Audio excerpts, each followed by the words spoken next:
যেটা মানবকুলে জন্ম পেলে সম্ভব। তো আমরা যখন সুযোগ পেয়েছি আজ এত সুন্দর একটি হরিবাসরে সাধুগুরু বৈষ্ণবকে সঙ্গে নিয়ে আমরা ভগবত কৃপা লাভের জন্য বসে আছি। বৈষ্ণব সঙ্গ লাভ করতে করতে আমরা সেই অমৃত কথা শ্রবণ করব। এই মুহূর্তে এই জায়গাটি অপ্রাকৃত জগতে পরিণত হয়েছে। চলুন যাই, যেদিন যেখানে হয় হরিনাম সংকীর্তন সেখানে আসে গৌর প্রিয় কৃষ্ণ প্রিয় ভক্তগণ। সেই ভক্তগণের যদি হয় এক মন না হয় আনমন, সেটাই মধুর বৃন্দাবন, মধুর নবদ্বীপ ধাম। তা আমরা সেই পরমার্থিক লীলা আস্বাদনে পরমেশ্বর ভগবানের গুণকথা তার মহিমা আস্বাদনে একত্রিত হয়েছি। আজকের আস্বাদনের বিষয় লালাবাবু জগৎ শেঠ। এই লালাবাবু জগৎ শেঠ কিভাবে ভগবত কৃপা লাভ করেছিল, এটাই আজকের আমাদের আস্বাদনের বিষয়। আমরা কম বেশি অনেকেই জানি।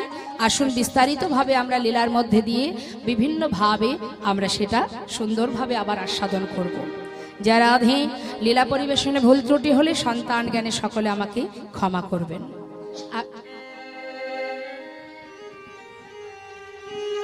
চলুন যাই, আমরা চলে যাব নবদ্বীপ ধামে।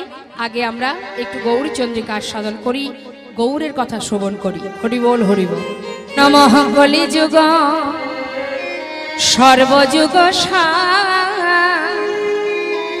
অগহরি নাম সংকীর্তন যাহাতে প্রচার। প্রণমঃ কলিযুগ সর্বযুগ সার হরি নাম সংকীর্তন যাহাতে প্রচার। চার যুগের মধ্যে শ্রেষ্ঠ হলো এই কলিযুগে। যে কলির জীব আপনারা, যে কুলে জন্ম পেয়েছি আমরা, এই কলিযুগ শ্রেষ্ঠ যুগ। কেন? যে মাহাত্ম্য কলির আছে সেটা অন্য কোনো যুগের নেই। যে মহিমা আছে কলির, যে কলিযুগে অনায়াসে ভগবত কৃপা লাভ করা যায়, যে কলিযুগে সাধন ভজন করা লাগে না, অতি সহজেই গোবিন্দ চরণ লাভ করা যায়। সেই জন্যই তো মহাজন বললেন, ধন্য কলিযুগ ধন্য অবতীর্ণ আমার শ্রী চৈতন্য। হরি বল হরি বল। কেন বললেন ধন্য? শ্রী চৈতন্য মহাপ্রভুর আবির্ভাব এই যুগে। নবদ্বীপে কে কে গেছেন একবার হাত তুলে দেখান। কই দেখি কে কে গিয়েছেন, তুই দেখি। আর যারা হাত তোলেননি, নবদ্বীপ যাওয়া হয়নি। দেখুন, আমাদের কলিজীবের সবার আগে, অন্যান্য তীর্থ যাওয়ার আগে আমাদের প্রত্যেকের উচিত নবদ্বীপে কলির ভগবান আমাদের গৌর হরির চরণ দর্শন করে আসা। কারণ তিনি আমাদের ভগবান, তিনি এই কলিযুগে এসেছেন আমাদের উদ্ধারের জন্য। তাই তার চরণ দর্শন করে যেমন আমরা বৃন্দাবন লীলা আস্বাদন করি, মহাভারতের যত যত তত্ত্ব কথা আমরা আস্বাদন করি, যা কিছু আমরা ভাগবত যে মহিমা আস্বাদন করি, সব কিছুর আগে আমাদের গৌরচন্দ্রিকা আস্বাদন করতে হয়। কেন মা? না, গৌর ছাড়া গোবিন্দ সম্ভব নয়। গৌর হরির চরণ স্মরণ না করলে লীলা কথায় যাওয়া যাবে না। রাধা গোবিন্দের লীলা যে আমরা শ্রবণ করব, দেখুন রাধা গোবিন্দের যে লীলা, রাধা গোবিন্দের যে যুগল আমরা দর্শন করি, দুজনেই তো আলাদা। একজন পুরুষ, একজন প্রকৃতি, তাই তো মা? গোবিন্দ হচ্ছেন আদি পুরুষ আর রাধারানী হলেন প্রকৃতি। আমরাও কিন্তু প্রকৃতি। তাহলে গোবিন্দ একা আদি পুরুষ, রাধারানী প্রকৃতি, সেখানে দুজনেই আলাদা। কিন্তু মহাজন বললেন দেহ আলাদা, আত্মা তো এক। কিন্তু আমাদের দৃষ্টিতে আমরা কি দেখি? আমরা চোখে দেখি রাধা গোবিন্দ দুজনে আলাদা আছে। যখন তারা যুগল হয়ে দাঁড়ায় তখনই আমরা যুগল দর্শন পাই। কিন্তু বাবা, যদি প্রকৃত যুগল দেখতেই হয়, ওই রাধা কৃষ্ণ দুই দেহ এক হয়ে নদিয়ায় গৌর হয়েছে। তাহলে প্রকৃত যদি যুগল আমরা দেখতে চাই, আমাদের যদি নবদ্বীপে গৌরচরণ দর্শন করি, গৌর হরিকে যদি একবার আমরা দেখি মা, তাহলে কিন্তু আমাদের প্রকৃত যুগল দর্শন হয়ে যাচ্ছে। নিতাই গৌর হরি বল।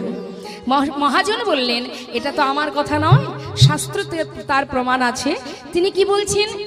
রাধা কৃষ্ণ এক আত্মা দুই দেহ ধরি অনন্য বিলাসীরা আস্বাদন করি। সেটা কোন যুগে? দাপর যুগে নানাবিধ লীলারস আস্বাদন করেছে দুই দেহ, ভিন্ন ভিন্ন দেহ হয়ে। এবার কি হলো? এবে সেই দুই দেহ হলো চৈতন্য গোসাই, রাধার ভাবে রস দোহে হলেন কোঠা নিতাই গৌর হরিব। তাহলে যুগল দর্শন পেতে গেলে কলিজীবের শ্রেষ্ঠ ধন মধুমাকা হরিনাম আস্বাদন করো, আর নবদ্বীপ ধামে গৌর চরণ দর্শন করো, গৌর হরিকে একবার দেখে এসো, তাতেই যুগল দর্শন হবে। তাই আজ মহাজন বললেন, এই কলিযুগে এমন দয়ালকে আমরা কাছে পেয়েছি, গৌর হরিকে আমরা কাছে পেয়েছি, আমরা ধন্য। কলির জীব ধন্য, কলি ধন্য। কেন ধন্য? যে কলিতে যে যুগে অতি সহজে ধ্যান তপস্যা যাগ যজ্ঞ পূজা অর্চনা কিচ্ছু করতে হবে না, যেখানে থাকবে যেমন থাকবে যে অবস্থায় থাকবে মহামন্ত্র জপ করো, শুধুমাত্র মহামন্ত্র। আর জপ তপেরও প্রয়োজন নেই, ধ্যান তপস্যার প্রয়োজন নেই, যাগ যজ্ঞের প্রয়োজন নেই। নামাচার্য শিল ঠাকুর হরিদাস যিনি দিনে 3 লক্ষ নাম করতেন, এগুলো ভাবতে হবে মা। ভগবানকে 2টো নকুল দানা দিয়ে দিনে 2 বার কি 3 বার নকুল দানা দিয়ে সেবা দিলেই ভগবত কৃপা হয় না। তার জন্য প্রেম চাই, শুদ্ধ ভক্তি চাই, সবার ঊর্ধ্বে ভক্তি। ভক্তি দ্বারাই ভগবত কৃপা লাভ করা যায়, ভগবানকে পাছে পাওয়া যায়।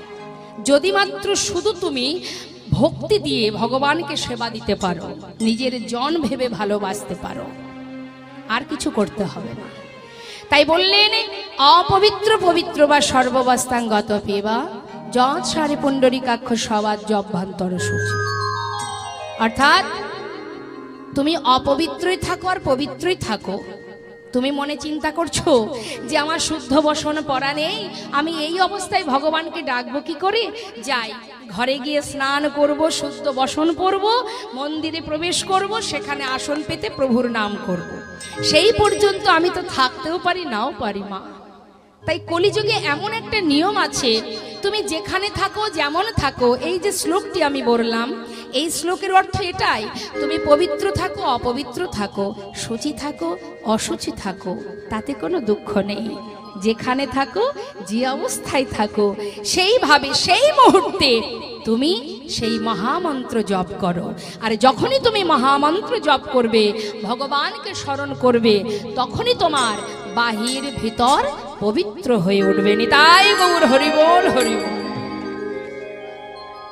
তাহলে চিন্তা করুন মা, সদা সর্বদাই যদি আমরা ভগবত চরণ স্মরণ করি, আমাদের অন্তর ভিতর বাহির সবই পবিত্র হবে। তাহলে আমরা যেখানে বসে আছি, আসুন না, একটা তুলসী গাছ যদি নোংরা জায়গাতে জন্ম নিয়েও তার পত্র দিয়ে ভগবানের সেবা হয়, আমরা যেখানে থাকবো যে অবস্থায় থাকবো, ভগবান তাতে কোনো দুঃখ নেই। তুমি যদি নাম করতে পারো, হরিনাম গাইতে পারো, ভগবান তাতেই সন্তুষ্ট। তাই আসুন আমরা সবাই যেখানে বসে আছি একবার প্রাণ ভরে মায়ের চরণ স্মরণ করে আসুন, সবাই মিলে একবার হাতে করতালি দিয়ে আমরা হরিনাম করব, মহামন্ত্র জপ করব। প্রত্যেকে গাইবেন। কেমন? ফাঁকি দিলে কোনো লাভ নেই, আমি তো সাধারণ জীব মাত্র, আমার ফাঁকি দিলে আপনার তাতে ক্ষতি হবে। কেমন? তাই আসুন, আমি তো কেউ নই, যিনি আছেন প্রত্যেকের হৃদয় মন্দিরে, তার ফাঁকি তো কেউ দিতে পারে না। তাই তার ফাঁকি দিয়ে নিজের ক্ষতি করার দরকার নেই। সবাই মিলে আমরা গাইব। দেখি হাতটা তুলতে হবে মা, এমন কোনো ঠান্ডা পড়েনি, তুলুন সবাই মিলে। বাহ, যারা দূরে দাঁড়িয়ে আছেন একবার দেখি 2টি হাত তুলুন সকলে। এবার হাতে তালি দিয়ে সবাই গাইবেন, আমিও গাইব, আপনারাও গাইবেন। শুনে নিন, আগে আমি গাই, তারপরে আপনারা গাইবেন, আলাদা আলাদা গাইলে ভালো লাগবে। কেমন? জানি তাই জয় গো। শুনে নিন। হরে কৃষ্ণ হরে কৃষ্ণ কৃষ্ণ কৃষ্ণ হরে হরে, হরে রাম হরে রাম, রাম রাম হরে হরে, হরে কৃষ্ণ। বলুন আহা, হরি বল। একসঙ্গে একসঙ্গে। আমি চাই আপনারা সবাই তালে তালে নাম করুন। তাহলে কি হবে? ভগবান সুর তাল বড় ভালোবাসেন, তাই তালে তালে ছন্দে তাল মিলিয়ে যতটুকু সম্ভব, আমি জোর করছি না, তবে চেষ্টা করলে নিশ্চয়ই গোবিন্দের কৃপা হবে। এক তালে হাত তুলে, হ্যাঁ, হরে কৃষ্ণ হরে কৃষ্ণ কৃষ্ণ কৃষ্ণ হরে হরে, হরে রাম হরে রাম, রাম রাম হরে হরে, হরে কৃষ্ণ হরে। বাহ, খুব সুন্দর।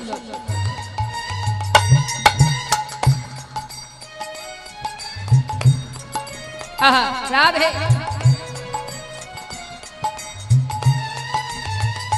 হরে কৃষ্ণ কৃষ্ণ কৃষ্ণ হরে হরে, হরে রাম রাম রাম হরে হরে, হরে কৃষ্ণ হরে। বাবা,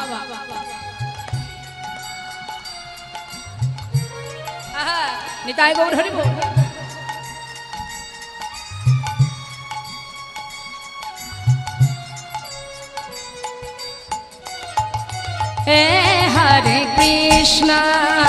হরে কৃষ্ণ কৃষ্ণ কৃষ্ণ হরে হরে, হরে রাম রাম রাম হরে হরে। সবাই মিলে উচ্চস্বরে হরে কৃষ্ণ হরি বল, নিতাই গৌর হরি বল। হরে রাম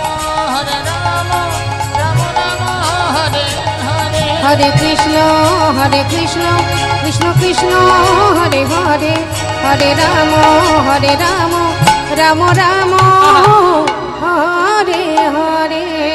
হরি বল গৌর হরি বল, হরি বল। করুণাময় কৃপাময় ভক্তাধীন ভগবান, ভক্তের অধীনে থাকেন ভগবান। তাই ভক্ত যদি মনে প্রাণে তাকে ভালোবাসে, তার সাধ্য নেই কৃপা না করে চলে যাওয়ার। তাই আপনারা যদি এইভাবে ভগবত কৃপা লাভ করার জন্য নাম করতে পারেন, নিশ্চয়ই গোবিন্দের কৃপা হবে, এটাই প্রার্থনা ভগবানের চরণে। তা মহাজন বললেন, এই যে হরিনাম কলিজীবের শ্রেষ্ঠ ধন মহামন্ত্র, এই নাম তুমি জপ করো, আর কিছু করতে হবে না। কৃত্যে যদ্ধায়তে বিষ্ণু ত্রেতায় যজ্জতে মোক্ষ, তারপরে পরিচর্যং কলো তদ্ধরি সংকীর্তন। মহামন্ত্র হরিনাম।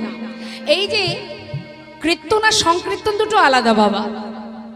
কীর্তন আর সংকীর্তন, এই যে আমি দাঁড়িয়ে আপনাদের সামনে কৃষ্ণ নাম বলছি আর আপনারা সবাই শ্রবণ করছেন, এটাকে বলা হয় কীর্তন। ভগবত মহিমা, তার লীলা কথা, তার মহিমা আমরা আস্বাদন করছি। কিন্তু সংকীর্তন কি? সকলে মিলে যে নাম করা হয় সেটা হলো সংকীর্তন। মহাপ্রভু সংকীর্তন প্রচার করেছিলেন, তিনি কীর্তন প্রচার করেননি। তিনি কিন্তু কীর্তন প্রচার করেননি। তবে কীর্তন প্রচার প্রথম কোথায় হয়েছিল মা? ভালো করে জেনে রাখুন, বাংলাদেশে।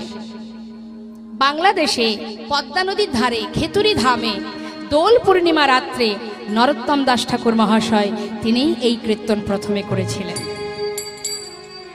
আজ বৈষ্ণব মহাজন বললেন, পৃথিবীতে যত আছে নগরাদি গ্রাম, সর্বত্র প্রচারিবে মধুর হরিনাম। নিতাই গৌর হরি বল, হরি বল। কলিজীবকে এই জন্যই শ্রেষ্ঠ বললেন, এই জন্যই কলিকে ধন্য বললেন। কেন জানেন? তাকে শ্রেষ্ঠ বলার এটাই কারণ, অন্যান্য যুগের সীমা কিন্তু অল্প একটু ছিল, আর কলিযুগের এই যে হরিনাম, এই যে ধর্ম প্রচার, তার একটা নির্দিষ্ট জায়গায় বাধা নেই বাবা। যেমন মনে করুন মা, দাপর যুগে যে ধর্ম প্রচার হয়েছিল, দাপরে কৃষ্ণ অবতারে, সেই সময় কিন্তু 84 ক্রোশ বৃন্দাবনের মধ্যেই ছিল, তার বাইরে কিন্তু ছিল না। কিন্তু কলিযুগে যে ধর্ম প্রচার অর্থাৎ হরিনাম যে প্রচার হচ্ছে, এটা কি শুধুমাত্র নবদ্বীপে বাধা আছে? শুধু কি আমাদের ভারত ভূমিতে আটকে আছে? শুধু কি বাংলাদেশে আছে? না, সর্বত্র দেশ বিদেশে এই হরিনাম ছড়িয়ে পড়েছে। সেই জন্যই তো মহাজন বললেন, প্রণামাহ কলিযুগ সর্বযুগ সার, হরিনাম সংকীর্তন যাহাতে প্রচার। যে নাম আশ্রয় করলে, যে হরিনাম সার করলে, যে মহামন্ত্র জপ করলে, সমস্ত মন্ত্রের ঊর্ধ্বে হলো এই মহামন্ত্র, যেটা সর্বত্র ছড়িয়ে পড়েছে। যার কারণে দেখুন বিদেশিরা আজ তাদের পরিবার সহ আজ নবদ্বীপ মায়াপুরে বড় বড় মঠ মন্দিরে তারা পরিবার নিয়ে ভগবানের চরণে নিজেদেরকে উৎসর্গ করেছে। তাই আজ মহাজন বললেন কলির এই জন্যই প্রণাম করা উচিত, কলিকে ধন্য বলা উচিত। কলির হাজারো দোষ থাক, কিন্তু তার মধ্যে কোনো ভাগ্যবান ভাগ্যবতী একটি বারের জন্য যদি নিজের ভুল বুঝতে পেরে গুরুচরণ আশ্রয় করতে পারে। জীব প্রতিটা মুহূর্ত অপরাধ করে, আমরা করি, সবাই আমরা অপরাধ করছি, প্রতিটা মুহূর্ত করছি। কি জন্য অপরাধ করছি? সংসারের জন্য, এই মায়ার সংসারের জন্য। যে মোহ আর যে মায়া আমাদেরকে বশ করে আছে, এদের জন্য, এই সংসারের জন্য আমরা প্রতিটা মুহূর্ত অন্যায় আর অপরাধ করে যাচ্ছি। তথাপিও মহাজন বললেন জীব যত পাপ করুক, যত অপরাধ করুক, একবার কৃষ্ণ নামে যত পাপে হরে, জীবের সাধ্য নাই, জীবী তত পাপে করে। কলি জীবের সাধ্য নাই, জীবী তত পাপে করে। তারপরে আবার কি বললেন?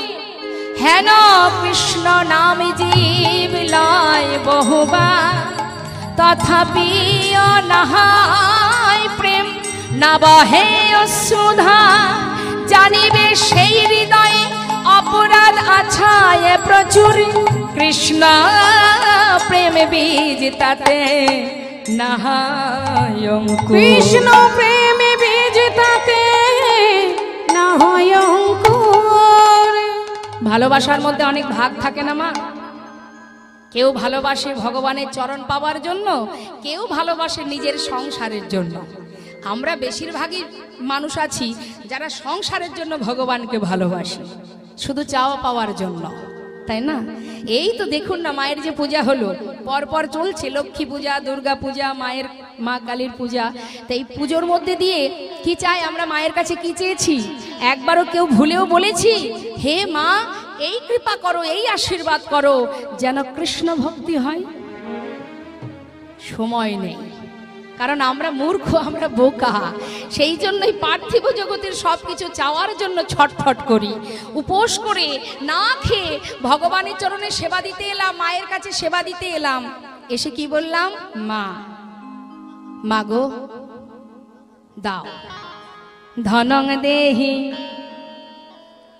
যশং দেহি, পুত্রং দেহি, আয়ুর দেহি, বিদ্যাং দেহি। এই তো চাই। ব্রাহ্মণ বলে না, বলো, সবাইকে বলে, অঞ্জলি দেওয়ার সময় বলেন না মা? বলেছেন? একবারও বলেছেন এসব আমি কিচ্ছু চাই না? না, একবারও বলিনি হে প্রভু ভক্তি দাও, কৃষ্ণ ভক্তি দাও। পেয়েছি সাধের মানব জনম, 84 লক্ষ জনি ভ্রমণ করে, বলবার বদন পেয়েছি, দেখবার নয়ন পেয়েছি, সেবা দেবার হাত পেয়েছি, কৃষ্ণ ভজনের উপযুক্ত জনম পেয়েছি। মায়ার সংসারে ত্রিতাপ জ্বালা, যে তোমারকে ডাকা, তোমাকে ভালোবাসার সুযোগ করে দেয় না। তাই তোমার চরণ শরণ নিলাম, একটি বার কৃষ্ণ ভক্তি দান করো, সকল জ্বালা থেকে মুক্তি পেয়ে যেন তোমার চরণ শরণ করতে পারি। চাইনি। প্রভু বললেন তাতে আর দুঃখ কিসের? আমার সন্তান, বলুন তো মা, ঘরের ছেলে মেয়েরা যদি কোনো অন্যায় করে, ভুল করে, মা বাবাকে সেই ছেলেকে ঘর থেকে বের করে দেয়? সন্তান যত অপরাধী করুক না কেন, মাতা পিতা কখনো সে অপরাধ গ্রহণ করেন না। ভগবানও তেমন, যিনি সৃষ্টি করেছেন, যিনি সৃষ্টিকর্তা, যিনি সর্বকারণের কারণম, যিনি অনাদির আদি, আমরা জীবনে যত পাপই করি না কেন, তিনি কোনোদিন আমাদের কাছ থেকে, আমাদের পাশ থেকে দূরে সরে যাবেন না। তারই সৃষ্টি, সদা সর্বদাই তিনি একটা জিনিসই চান, কি? ওরে আর কিছু নয়, আমার দেয়া যে দেহটা পেয়েছো সেটাই আমাকে দান করে দাও। হরি বল। শুধুমাত্র দেহটা অর্পণ করো, দেহদান দেহদান দেহদান, দেহটাকে সমর্পণ করো। কৃষ্ণ ভজনের দেহ পেয়েছো, দশেন্দ্র ষড়রিপু সর্বস্ব তার চরণে সঁপে দিয়ে চলার পথে, বলার পথে, কর্মের পথে যদি তুমি তার নাম স্মরণ করতে পারো, সংসার করো, তাতে কোনো দুঃখ নেই।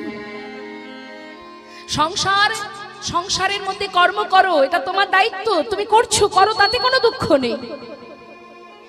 শ্রীমতী রাধারানী সংসার জীবনের মধ্যে দিয়ে যেমন নিজের মনটাকে কৃষ্ণর কাছে অর্পণ করে রেখেছিল, কি গো মা, তাই তো?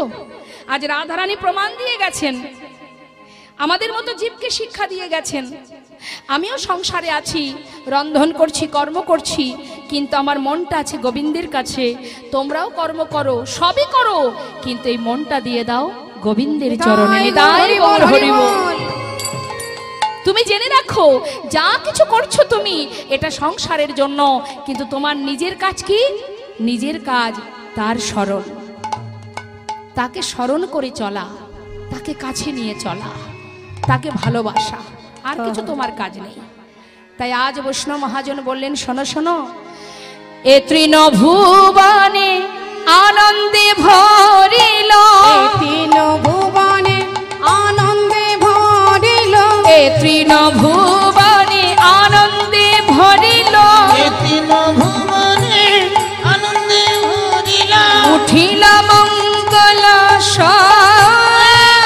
তৃণভুবনে আনন্দে ভরিল, উঠিল মঙ্গল কহে প্রেমানন্দে এমন গৌরঙ্গ, কহে প্রেমানন্দে এমন গৌরাঙ্গে, কহে প্রেমানন্দে এমন গৌরঙ্গ, কহে প্রেমানন্দে এমন গৌরাঙ্গ, রতি না জনমিল কহে প্রেমানন্দে এমন গৌরাঙ্গে, রতি না জন্মিল আমার রতি মতি হল না গো। রতি মতি হলো না গো। কথাটা কে বলছে? যে পদাবলী আপনি শ্রবণ করছেন মা, এই পদ যিনি লিখেছেন সেই মহাজন বলছেন, আমার রতি মতি হল না গো, রতি মতি হলো না গো। এমন দয়াল গৌরী অবতারে রতি মতি হল না গো, দয়াল গো অবতারে ভাবি আশা যাওয়া সারে হল, রতি মতি হলো গো। আসা যাওয়া সারে হলো, এমন দয়াল গৌর অবতারে, আসা যাওয়া সারে হলো, তবু জানে রতি মতি হল না গো, কহে প্রেমানন্দে এমন গৌরাঙ্গ, রতি না জন্মিল কহে প্রেমানন্দে এমন গৌরাঙ্গে, রতি না জন্মিল মনে। ছোট করে আমরা গৌরচন্দ্রিকা আস্বাদন করলাম। এবার আমরা চলে যাব আমাদের মূল পর্বে, ভগবানের লীলা কথাতে। তো চলুন, যে ভক্তের কথা আমরা শ্রবণ করব, লালাবাবু জগৎ শেঠ, আমার আপনার মতো সাধারণ মানুষ, কিন্তু হলে কি হবে, সে ভগবানের চরণ লাভ করলো, আমরা করতে পারলাম না। তাহলে কি আছে তার মধ্যে মহিমা? কেন তিনি পারলেন, আমরা পারলাম না? আসুন, সেটা এই জন্যই আমাদের লীলা শ্রবণ করতে হবে। আর লীলা শ্রবণ করলে আমাদের এতটুকু যদি আমাদের চৈতন্য হয়, এক জন্মে না হোক একদিন না একদিন নিশ্চয়ই গোবিন্দের চরণ আমরাও লাভ করতে পারবো। তা চলুন আমরা চলে যাব। আজকে যেহেতু গোবিন্দের সঙ্গে লালাবাবু জগৎ শেঠের মিলন হবে, তো সেই জন্য আমরা একটা বৃন্দাবনের ভজন শ্রবণ করে নেব, সবাই মিলে আনন্দ করব। বৃন্দাবনে রাজাকে, মায়েরা বলুন, কে রাজা বৃন্দাবনে? বাহ, খুব সুন্দর। রাধারানী হলেন বৃন্দাবনের রাজা, তাই তো? হ্যাঁ, তাহলে চলুন সবাই মিলে দুটি বাহু তুলে, হাত তুলতে হবে। এইদিকে অন্ধকারে হাতগুলো দেখতে পাচ্ছি না। হরি বল। কি ভেবেছেন যে আমি দেখতে পাচ্ছি না যখন হাত তোলার দরকার নেই? আমার ফাঁকি দিয়ে কি বা হবে বলুন? আমি তো আপনাদেরই মতো একজন, কিন্তু তার ফাঁকি কেউ দিতে পারবে? তুলুন মা, হাত তুলুন। হ্যাঁ, এই তো সুযোগ পেয়েছি, বলা যায় যদি আর না পাই। তুলুন দেখি সবাই একসঙ্গে। হরি বল, হরি বলি তাই গৌর হরি বল। চলো চলো চলে যা বৃন্দাবনে, চলো রে সবাই। চলো চলো চলে যাই বৃন্দাবনে, চলো রে সবাই। চলো চলো চলে যাই বৃন্দাবনে, চলো রে সবাই। চলো চলো চলে যা বৃন্দাবনে, চলো রে সবাই। চলো চলো চলে যাই বৃন্দাবনে, চলো রে সবাই। দেখো শ্রীমতীর সাথে লয়ে, আহা শ্রীমতীর সাথে লয়ে হোলি খেলিছে কানায়। চলো চলে যাই বৃন্দাবনে, চলো রে সবাই। চলো চলো চলে যাই বৃন্দাবনে, চলো রে সবাই।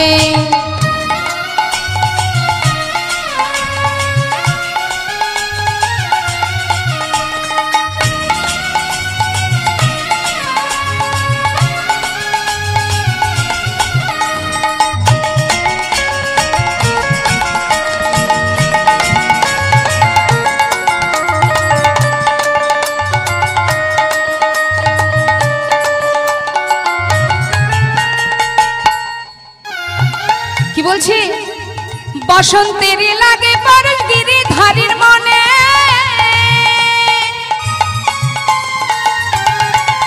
আহা ফাগের রঙে খেলে হরি রাধা রানীর সনে। বসন্তেরই লাগে পরশ গিরিধারীর মনে, ফাগে ফাগে খেলে হোলি রাধা রানীর সনে। রঙিন হলো কানুর রঙে, দেখো রঙিন হলো কানুর রঙে ওই আয়ানের ঘর নিতাই। চলো চলে যাই বৃন্দাবনে, চলো রে সবাই। চলো চলো চলে যাই বৃন্দাবনে, চলো রে সবাই। রাধা রানী কি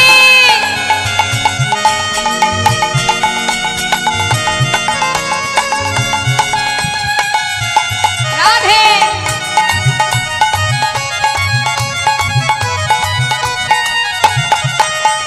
কেমন খেলা খেলে দেখো মদন মোহন, প্রেমের রঙে রাঙায়ে হয় আবালারি মন।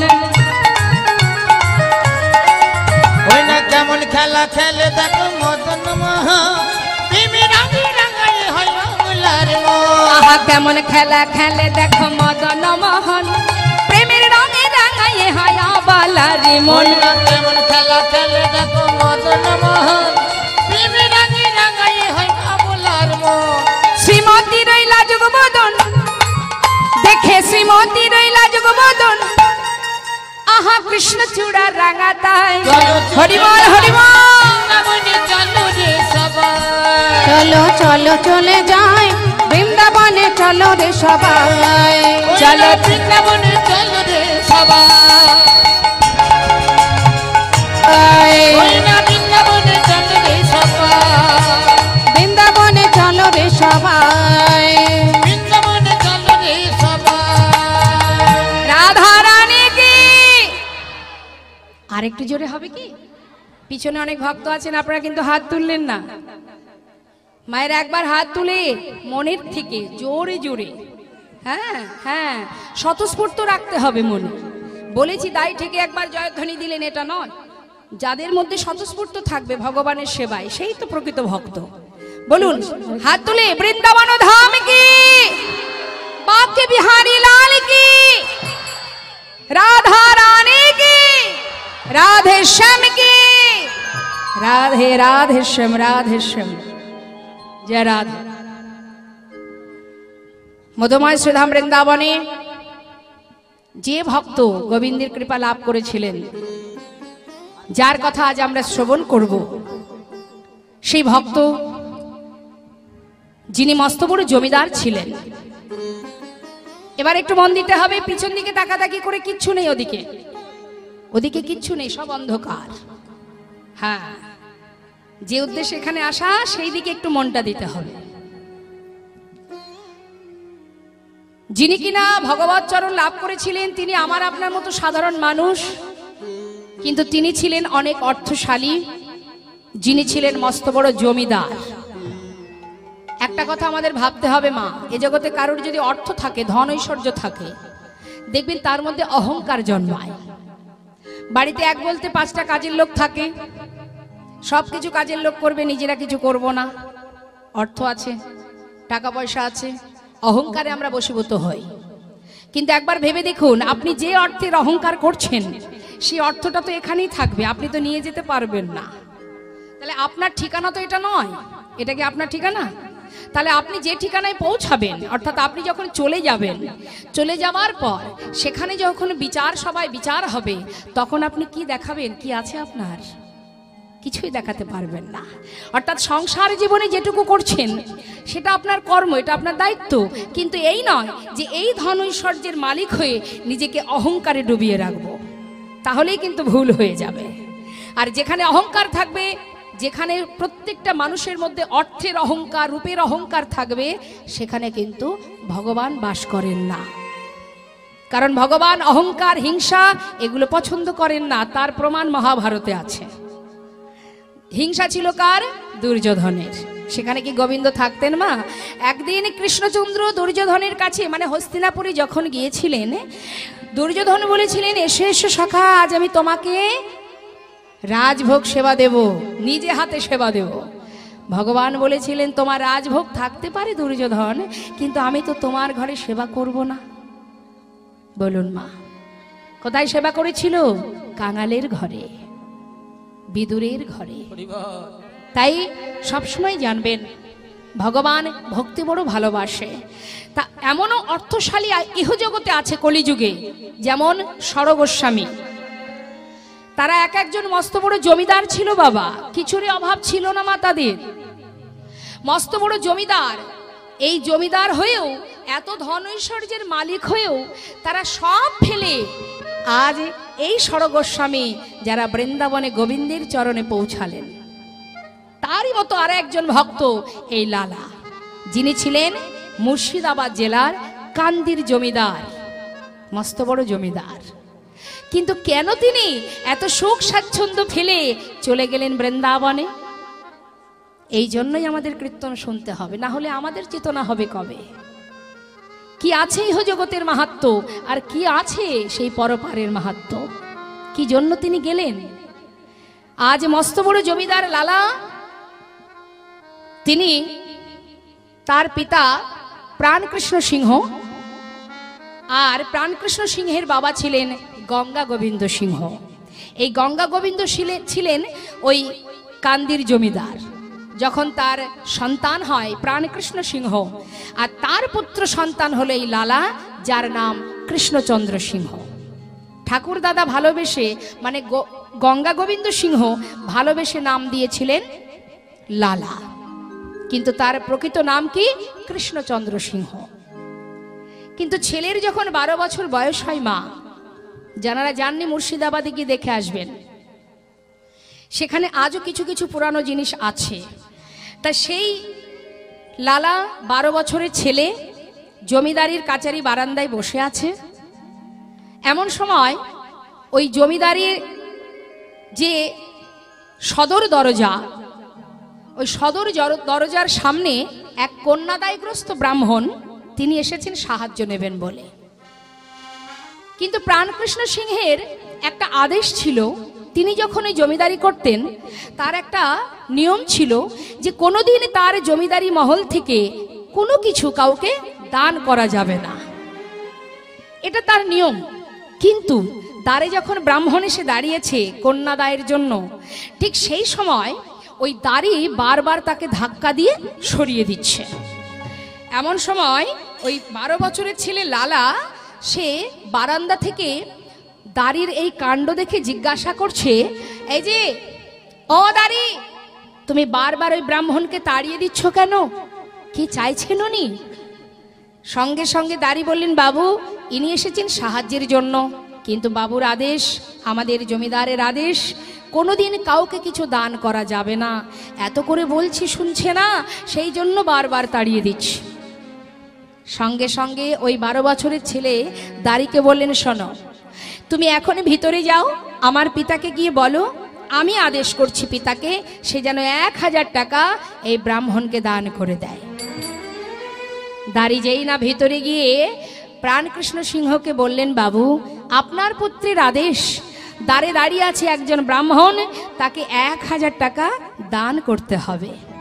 সঙ্গে সঙ্গে প্রাণকৃষ্ণ সিংহ আত্ম অহংকারে বশীভূত হয়ে তিনি ক্রোধের বশে, ওই যে ধন ঐশ্বর্যের মালিক, তিনি যে জমিদার, এই অহংকারে বশীভূত হয়ে হঠাৎ তিনি বলে উঠলেন, সোনদারি, এত বড় আস্পর্ধা আমার ছেলের, যে কিনা মাত্র 12 বছর বয়স, সে আমাকে আদেশ করে। শোনো, তুমি 1000 টাকা ব্রাহ্মণকে দিয়ে আমার পুত্রকে জানিয়ে দাও, যতদিন সে নিজে রোজগার না করবে ততদিন যেন দান করবার স্পর্ধা না দেখায়। সঙ্গে সঙ্গে 1000 টাকা ব্রাহ্মণকে দিয়ে প্রাণকৃষ্ণ সিংহের পুত্র লালাকে বলে উঠলেন, বাবু আপনার পিতার আদেশ, যতদিন আপনি নিজে রোজগার না করবেন ততদিন আপনি কাউকে কিছু দান করতে পারবেন না। ছোট্ট ছেলে লালা বসে বসে মনে মনে চিন্তা করলেন, ছিছি, আমার পিতার মন এত ছোট কেন? এত ধন ঐশ্বর্য যার, এত ধন সম্পদের মালিক, যে একজন কন্যাদায়গ্রস্ত ব্রাহ্মণে দ্বারে দাঁড়িয়ে তাকে 1000 টাকা দিতে পারছে না, আর আমি কিনা তারই সন্তান। না না, এখানে আমি আর থাকবো না। দাঁড়িকে বললেন, যাও দাঁড়ি, ভিতরে গিয়ে আমার পিতাকে জানিয়ে দাও, যতদিন আমি নিজে রোজগার না করব ততদিন পিতার সম্পদের এক কোনাও কাউকে আমি দান করবার ইচ্ছা প্রকাশ করব না। ছোট্ট ছেলে লালা সর্বস্ব পরিত্যাগ করে মা ওই মুর্শিদাবাদ ছেড়ে তিনি চিরতরে চলে এলেন, কারোর মুখ দেখবে না বলে। এলেন কোথায়? বর্ধমানে। বর্ধমানে একটা ফেরেশতাদারে মাত্র 20 টাকা বেতনে ওই ছেলে কাজ করতে শুরু করলো। কিন্তু দেখতে দেখতে ছেলে বড় হয়, আর এদিকে বাবার একটু একটু করে বয়স বাড়তে থাকে। সমস্ত প্রজাবর্গকে পাঠিয়ে দেয় ছেলেকে আনার জন্য, কিন্তু কিছুতেই আর ছেলে ঘরে ফেরে না। তার মনে এটাই প্রতিজ্ঞা যে এমন পিতার সন্তান আমি, যার মনের এমন পরিচয় দিয়েছে যে কিনা এত ধন ঐশ্বর্যের মালিক হয়ে 1000 টাকা দিতে জানে না, দান করতে পারে না, আমি তার মুখ দর্শন করব না। এই যে মনের ভাবনা, এই ভাবনা নিয়ে ছেলেকে কেউ নিয়ে যেতে পারলো না, ওই বর্ধমানেই রইল বাবা। দেখতে দেখতে প্রাণকৃষ্ণ সিংহ শয্যাশায়ী হলেন, আর পারছে না, শেষের দেখা সন্তানকে দেখতে পাচ্ছে না। সবাইকে পাঠালো, কেউ পারল না তাকে ফিরিয়ে আনতে। অবশেষে শয্যা পরি শুয়ে শুয়ে ভগবানের চরণ স্মরণ করতে আরম্ভ করলেন।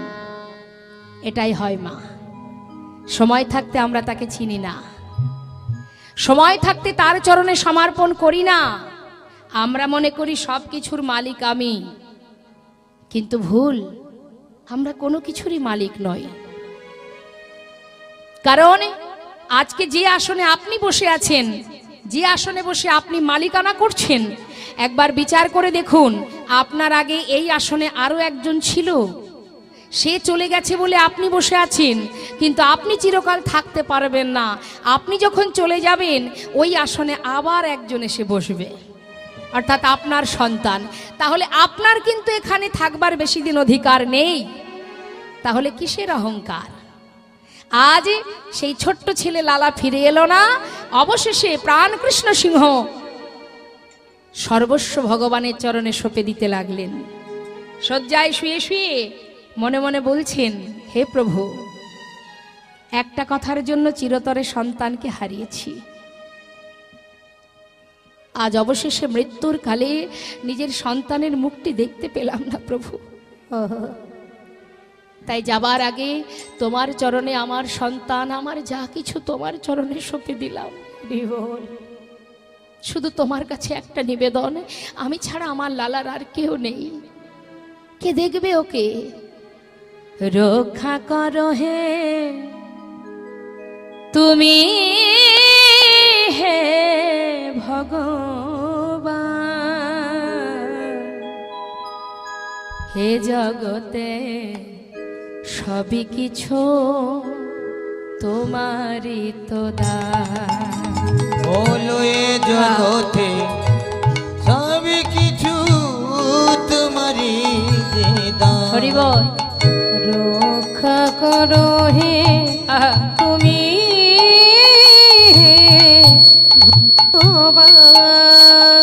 ভগবান, এ জগতে সবই কিছু তোমারই তো দান। তুমি আছো হরি এই বিশ্ব চরাচরে, তুমি আছো হরি এই বিশ্ব চরাচরে। তুমি আছো হরি বিশ্ব চরাচরে, আছো হরি বিশ্ব চরাচরে। শেষের দিনে হরি ডাকিব তোমারে, আছো হরি বিশ্ব চরাচরে। শেষের দিনে হরি ডাকি গো তোমারে। রক্ষা করো হে ভগবান,